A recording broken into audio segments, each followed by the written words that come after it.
In this video, we are going to build and use a Docker image that packages a standalone codex command line tool together with its supporting pieces into one convenient container. The project we are looking at is a community fork of the original OpenAI codex hosted on GitHub, and the goal is to make it easy to run codex from any machine without worrying about installing all the dependencies by hand. We will focus on the high-level ideas behind the image builder. Not every line of code. By the end, you will see how the build script and the Docker file fit together, and how to build the image and run codex inside a container on your own system. Let us start with the big picture. Inside the repository, there is an extensions directory with a Docker setup for Raspberry Pi and other Linux environments. The image you will build contains the codex command line tool, the codex app server binary, a small proxy program for the app server, and some helpful utilities like a fast search tool. The idea is that once this image is built, you can spin up a container that already has everything wired together. So you can just mount your project folder and start talking to codex, instead of wrestling with compilers, package managers, and system packages on your host. The heart of the build process is a shell script in the Docker extension directory called build image. You can think of this script as an assembly line. It takes the local source code for the codex command line, the Rust backend, and some native tools, and it produces a ready-to-use Docker image. At a high level, the script decides what image tag to use, whether to do a debug or release build, checks that the repository layout looks correct, and then moves step by step through installing dependencies, compiling binaries, and staging them in a predictable place so that the Docker file can pick them up. Next, the build script prepares all the pieces that will eventually live inside the container. It installs the JavaScript dependencies for the codex command line using the local package manager, then compiles the Rust binaries for both the codex client and the codex app server, using the profile you choose, debug or release. The script also makes sure a fast search tool is available, installing it if necessary, because the codex client relies on it when scanning your code. All of these native binaries are copied into a vendor directory that is organized by target architecture, so that the command line tool can find the right executable when it runs inside the container. Once those binaries are staged, the script packs the command line tool into a single archive that looks like a normal JavaScript package, and then hands control over to the Docker build. The Docker file starts from a node-based Linux image, installs a small set of tools and certificates, and then installs that codex package globally for the non-root user inside the container. As part of this step, it makes sure the codex and codex app server binaries are executable and on the path. And it also wires up a small proxy program that will later allow the app server to speak over a TCP port.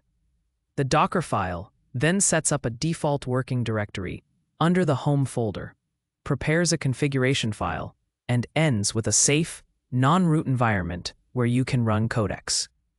Let us now talk about how you actually build the image. From a terminal, you would change into the Docker extension directory for the Pi image and run the build script. By default, it will build a debug image and give it a simple tag, but you can also pass a custom image name or ask it to perform a release build optimized for performance. The important part is that you do not have to manually run the compiler or call Docker with a long list of build arguments. The script hides that complexity, so for day-to-day work, you just remember that one command and maybe the image tag you want to use. After the image is built, you are ready to run a container that uses it. The recommended pattern is to start a container with an explicit name, publish a TCP port for the app server proxy, and bind mount a directory from your host into the work directory inside the container. That way, codex can see your code, and you can keep your files on the host as usual.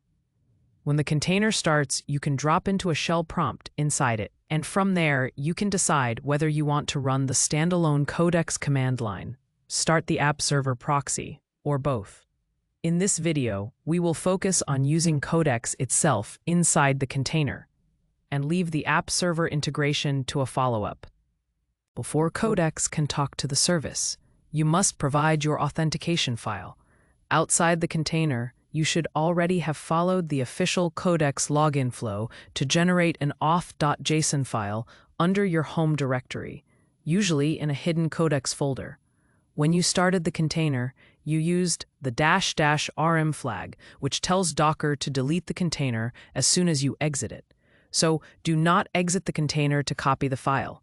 Instead, leave the container running. Open a second terminal on your host machine, and in that second terminal, run docker cp to copy your auth file into the same hidden Codex directory inside the container, under the home folder of the node user.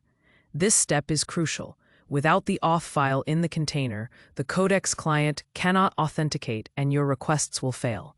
With it in place, the Codex command line inside the container behaves just like it does on your own machine, but now inside a clean, reproducible environment.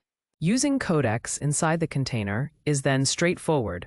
From the shell prompt in the container, you can run the Codex command to ask questions about your codebase, summarize files, or get help writing new functions, all against the workspace you mounted from your host. You can inspect help output, start interactive sessions, and even resume previous conversations if you have session identifiers. In the same image, there is also a proxy program and an app server binary, which allow external tools to connect over the published TCP port, but we will not dive into those details here. Think of this first video as your guide to running the standalone Codex experience in Docker and getting comfortable with the workflow. To wrap up, remember the overall methodology. We start from a fork of the OpenAI Codex project. Use a build script in the Docker extension directory to compile and bundle the binaries. Let the Docker file create a container image with Codex and its helpers installed, and then run that image with a named container and a mounted workspace. We make sure the authentication file is copied into the container so Codex can talk to the service, and then we simply use the Codex command line inside that environment as our coding assistant. In the next video, we will build on this foundation and focus on the app server side, how to launch the proxy, connect external applications, and use the container as a development backend for more advanced integrations.